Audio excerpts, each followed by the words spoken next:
আসসালামু আলাইকুম। আপনাদের সবার ঈদ কেমন কাটলো? আপনারা সবাই কেমন আছেন? আশা করি সবার ঈদ খুব ভালো কাটলো। আলহামদুলিল্লাহ আমাদের ঈদও খুব ভালো কেটেছে। ছোটো বোন বিনা রামপুরে থাকে। কোরবানি দিয়েছে, গরু কোরবানি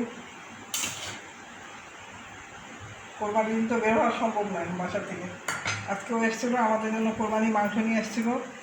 আর গরুর কলিজা ধুয়ে তারপরে এটা ভালো করে পরিষ্কার করে ধুয়ে লবণ দিয়ে সিদ্ধ করে রেখে দিয়েছিলো আমাদের জন্য, নিয়ে এসছে আজকে।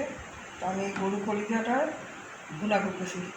পেঁয়াজ, লাল কাঁচামরিচ কুচি, আদা, রসুন, গোটা জিরা, লাল মরিচের গুঁড়া, হলুদ গুঁড়া, ধনিয়া গুঁড়া, লবণ আর গরম মশলা।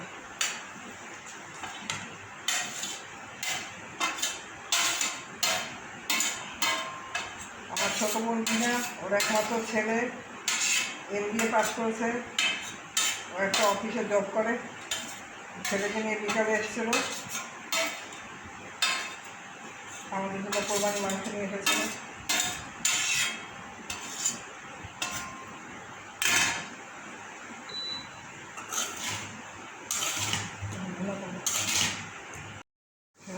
মশলা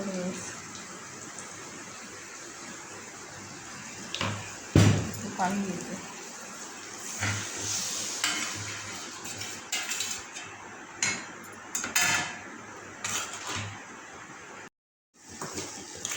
কলিজাটা একটু সামান্য পানিতে মশলা ভুনে নিয়েছি। এবার দেবো টক দই, 2 চামচ টক দই দেবো। 2 চামচ টক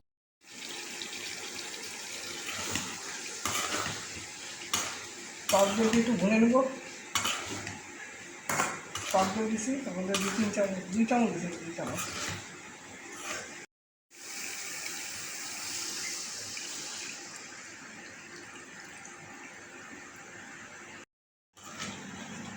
কলিজা ভুনা হয়ে গেলো, চুলাটা বন্ধ করি।